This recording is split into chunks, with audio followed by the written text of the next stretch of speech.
ela se encontra em Lucas 20, 9 e 16. Vamos lá? Lucas 20,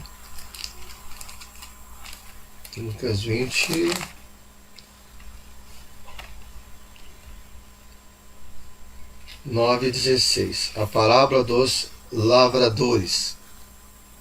Observe algo interessante, né? A parábola anterior fala da figueira, né? Fala de frutos, de lavrador. E aqui nós estamos falando sobre lavradores maus, né? Lavradores maus. Mas vamos à parábola para que a gente possa entender o assunto em si. Diz assim a parábola do Senhor. Então Jesus passou a contar ao povo essa parábola. Certo homem plantou uma vinha, arrendou-a a alguns lavradores e ausentou-se por um longo tempo.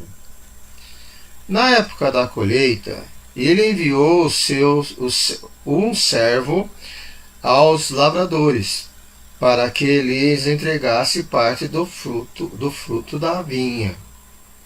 Mas os lavradores o espancaram e o mandaram embora de mãos vazias.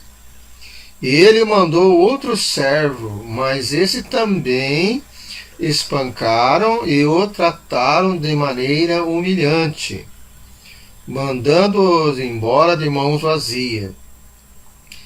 Enviou ainda um terceiro, e eles o feriram e o expulsaram da vinha. Então o proprietário da vinha disse: Que farei? Mandarei o meu filho amado, quem sabe o respeitarão. Mas quando os lavradores ouviram, combinaram entre si, dizendo: Este é o herdeiro. Vamos matá-lo e a herança será nossa. Assim lançaram-no fora da vinha e o mataram. O que lhes fará então o dono da vinha? Virá, matará aqueles lavradores e dará a vinha a outros. Quando o povo ouviu isso disse: Que isso nunca aconteça. Amém? Amados, quando a gente lê essa parábola, a gente não pensa assim sobre a questão de Cristo. Essa parábola, poderíamos afirmar que o proprietário é Deus, certo? O dono, Deus. Podemos afirmar também, irmãos, será que não podemos afirmar que a vinha é Israel? Israel. Os agricultores, o povo escolhido de Deus, o judaísmo, a hierarquia judaísmo, não é o povo em si, mas os responsáveis, ok? Então é aquele que teve responsabilidade dada por Deus, que é responsável a passar para o povo também. Então, podemos dizer que seriam a hierarquia, aqueles, né, que estão responsáveis. Os servos, quem seriam os servos? Os servos, podemos dizer que seriam os profetas? Os servos? Será que encaixaria essa condição? O herdeiro, quem que é o herdeiro? É o filho amado. Quem que é o filho amado? Jesus Cristo. Amém? Então vejam, irmãos, isso é interessante. Depois nós temos para frente a divisão, ou seja, quem herdou, na verdade, quem ficou com esta agricultura, certo? Quem que ficou com esta vinha. Então vamos lá. Vamos tentar entender. Bom, o proprietário tem a vinha, se ausenta, deixa essa vinha na condição de um povo. Aí chamam os profetas para transmitir a sua vontade ao povo. Ok? E interessante que a reação de Israel, a reação do povo, na parábola, ela está dizendo o seguinte, que o primeiro a ser enviado foi espancado. Espancaram ele. Aí depois veio o segundo enviado de Deus. Além de ele for espancado, ele foi insultado, né? Debocharam dele, caçoaram dele. Então, o primeiro expulsou, o segundo, além de bater, né? Zombaram dele e mandaram ele embora. Aí vem o terceiro. Só que o terceiro está colocando aqui uma observação que ele foi ferido. Não sei, vamos analisar que tipo de ferida é essa, né? Mas ele foi chutado, ele teve agressões. Vocês observaram que entre os três, o primeiro teve um certo tratamento, o segundo teve um tratamento pior, e o terceiro teve um tratamento pior ainda? Então parece que a raiva, a ira do povo que está sendo cobrado se tornou grande.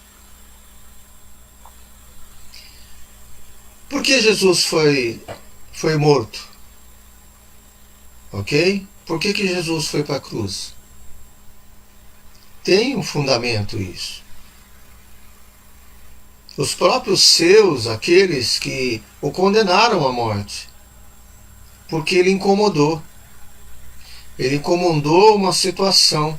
Então vejam, a vinda dos profetas também provocam isso. João Batista, vamos considerar sendo o último profeta, vamos considerar João Batista, tá? A voz que clama no deserto, né?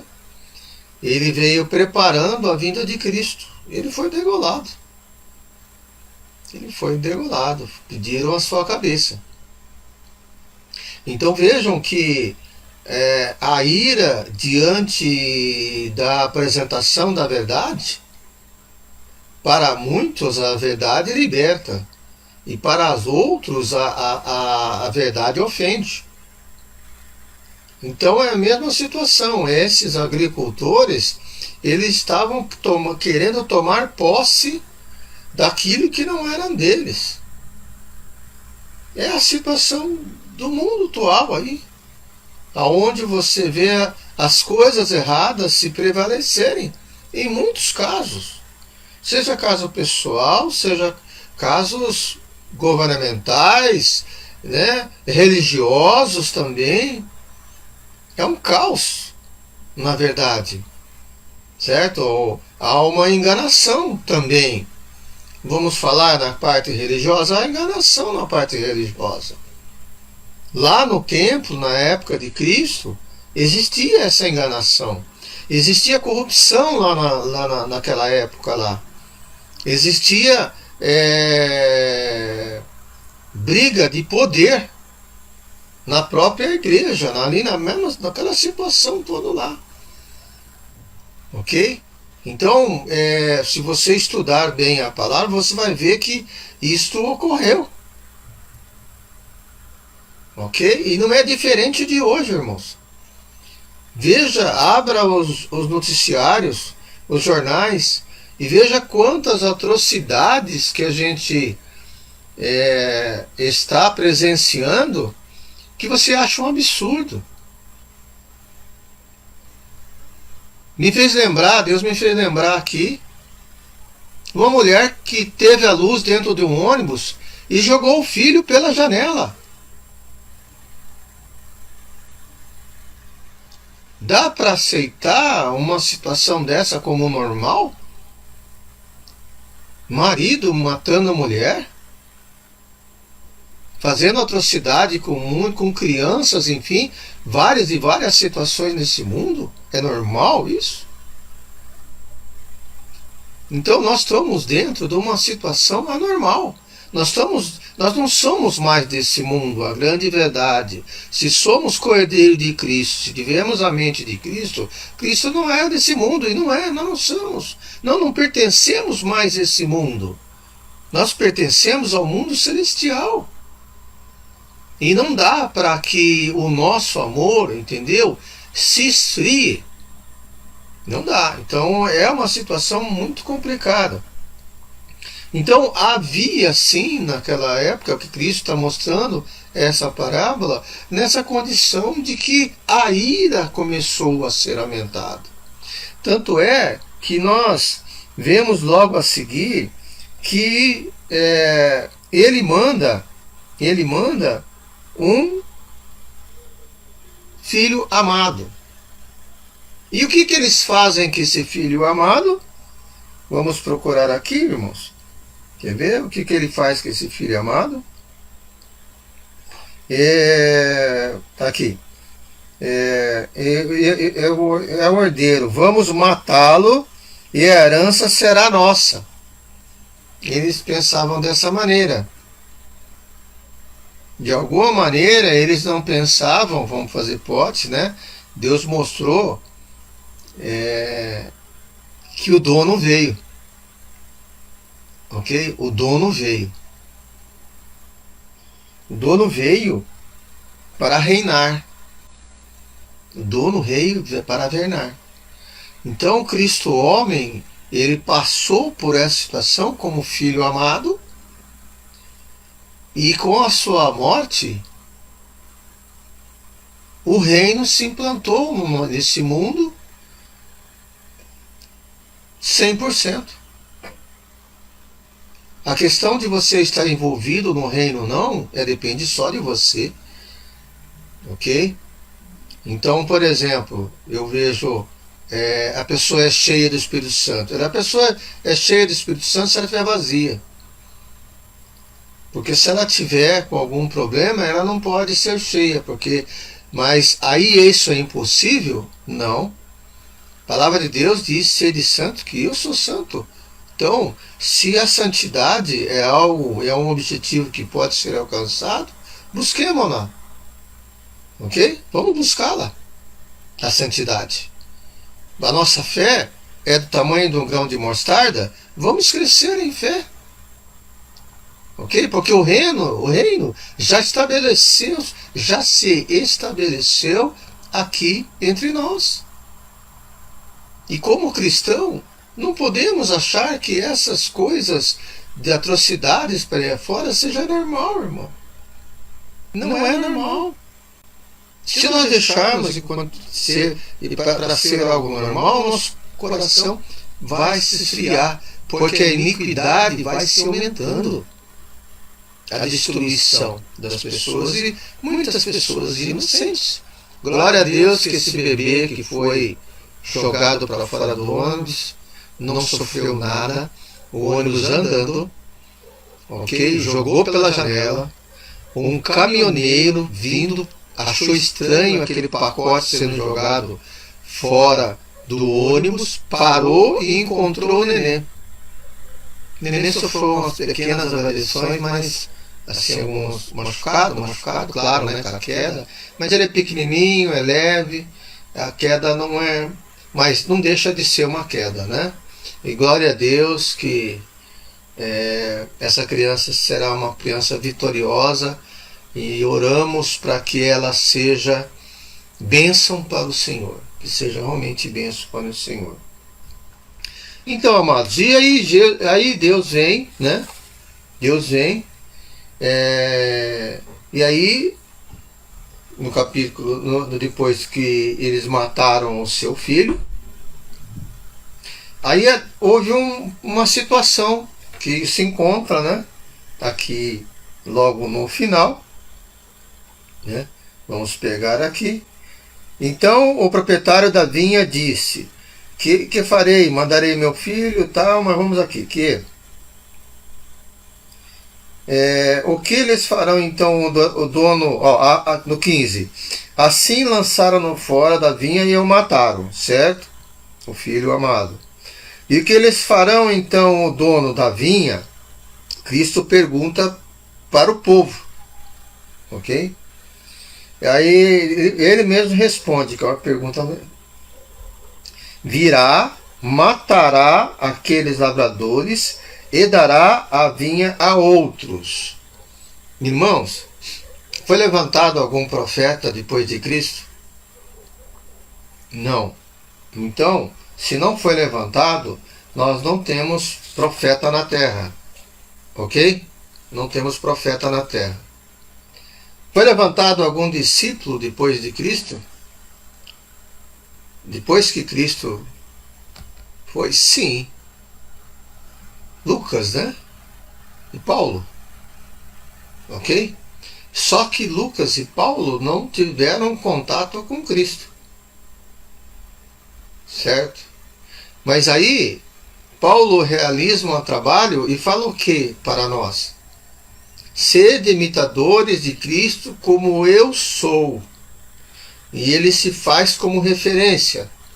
Já Lucas fala: eu pesquisei e encontrei provas irrefutáveis do que ele traz em Lucas.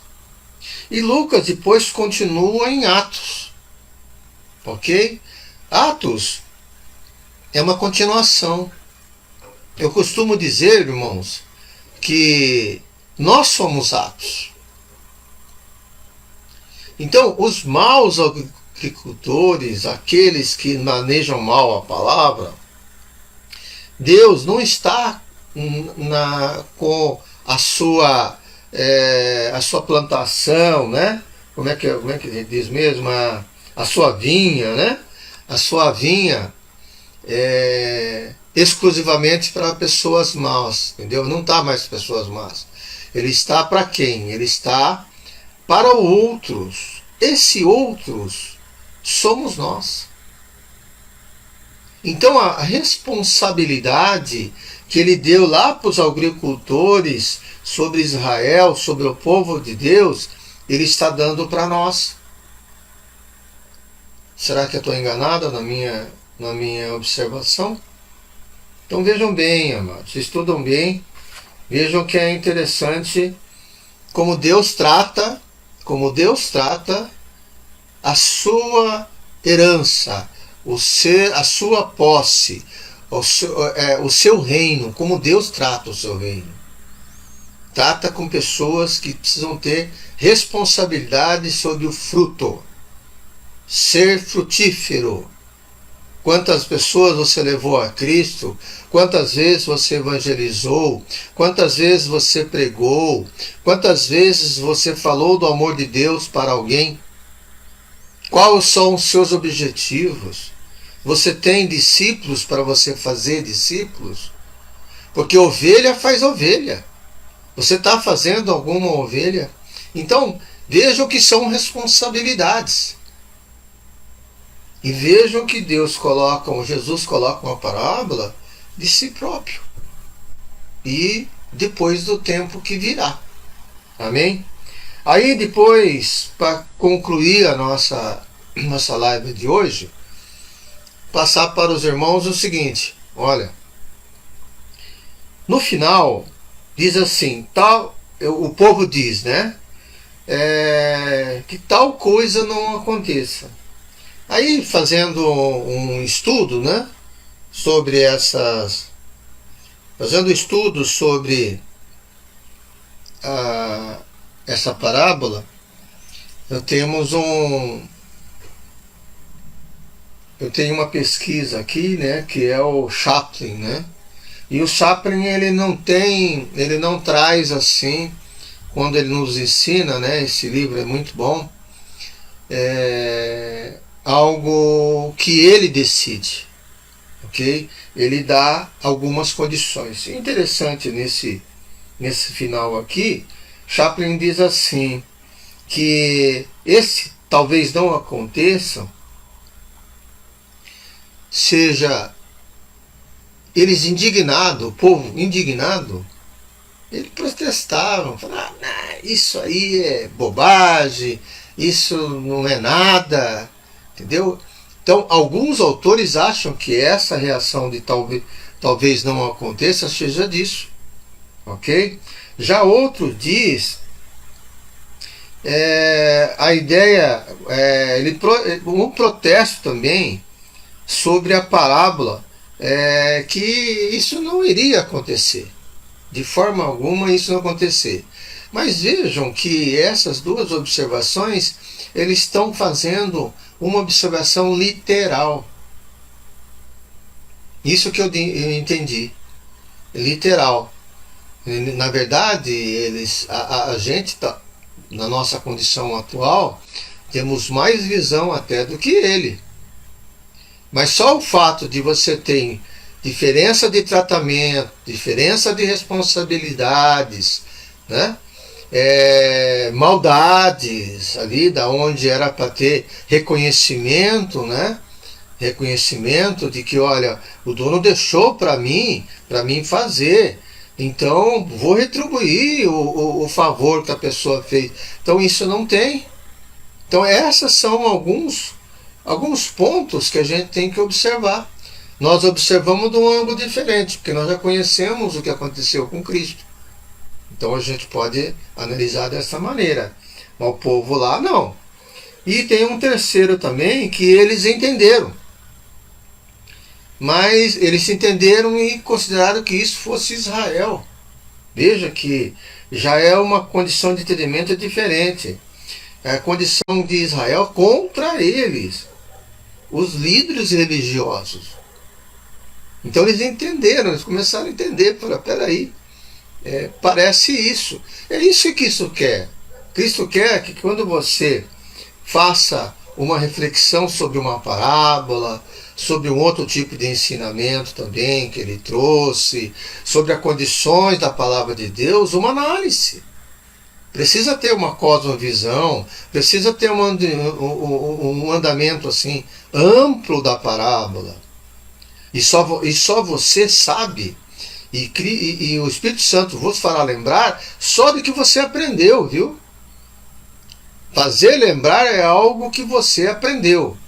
Deus é todo poderoso para mover montanha e fazer milagres.